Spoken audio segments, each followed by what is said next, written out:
Welcome Bit Islam.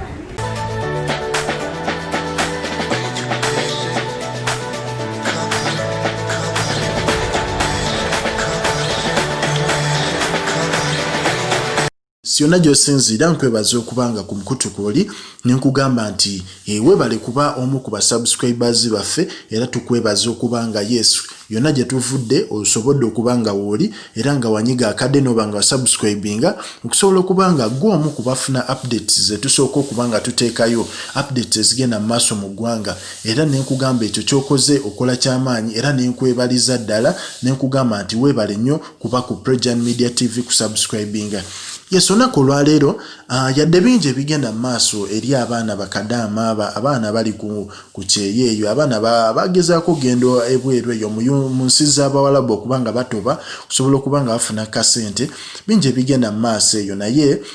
besides waliwo omwana eyampadde statement eyankutteko nangamba amazima amatuufu bingi nnyo bye twogedde ku Bawalabu bano bingi nnyo bye tuboogeddeko naye abantu bano waliyo abantu abatali bakyamu. Yagezaako okumpa insight oba highlight mu bino ebintu nagamba waliyo abantu Abawalabu nga bo si bakyamu. Nagamba nti tusiize erinnya ery'okuba nti abasinga babi naye ng'ate waliyo sayidi y'abalala nga bba ate si babi nnyo. Nagamba nti ye kasita omukolera ebintu byaba takulinaako buzibu bakusasula bulungi ssente zo tewakulinaako buzibu. Nengamba nti osanga maybe abaana baffe bakadaama abamu maybe be bavaako obuzibu okukyankalanya abantu bano. So ekyo ekibuzo nsobola okikulekeraawo mu komenti ojja kuba naawe onnyanukula onnyinyonnyole gwe mbeera ki gy'oyitamu eyo ne bossi wo ne madaamu oyo. Naye nga olunaku olwaleero waliwo kadaama bambi eyafunye ku ssanyu era nga lino essanyu yasobodde okubanga ye ng'omuntu yasiramuse era naawe okimanyi wobeera mu nsi z'Abawalabu ate nga toli musiraamu bulungi waliwo favor gy'oba tofuna mu bantu b'oli nabo. So kadaama ono yasazeewo akole ki asiramuke era mu kusiramuka abatuuze bano babeera nabo bamadaamu ab'omu kiyumba ekyo basobodde okubanga bambi bamukoleddeyo akabaga akatonotono nga bagezaako muyozaayoza omwaniriza nga bamugamba welcome to Islam. So mukyalo oyo ndowooza omulaba agenda kusala keeki yagirye ekiraga nti yes waliwo sayidi y'abano abantu etali mbi. Waliwo sayidi etali mbi yadde tulina okubanga twegendereza kubanga kituufu bano abantu mulimu abatali balungi naye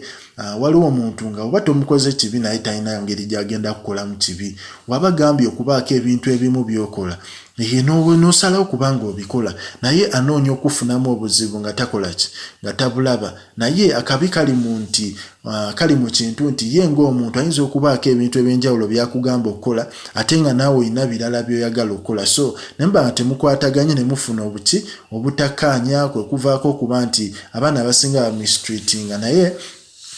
mu comment box gezaako okumbuulira gwe embeera ki gy'oyitamu onnyinyonnyola embeera ki gwe ng'omuntu gy'okola ki gy'oyitamu gwali e Dubai gwali e Qatar gwali e Saudi Arabia gwali mu Oman gwali mu Qatar gwali mu Bahrain gwali mu Jordan. Yes yonna gy'osinziira okubanga ku Prejan Media TV kwoli mpe endowooza yo ku nsonga eyo olikinge okomentinge onyige ne subscription button eyo eri awo wansi onyigire n'ako akadobe nga ofuna notification buli story gye tuteekayo beera omu kuba commentinga weyunge ku lukalala lw'abantu 228 abeewayo okubanga bawulira Prejan Media TV n'okubanga yes begasse ku community y'abantu abali informed oba abafuna amawulire okuva ku nsibuko oba ku source entuufu.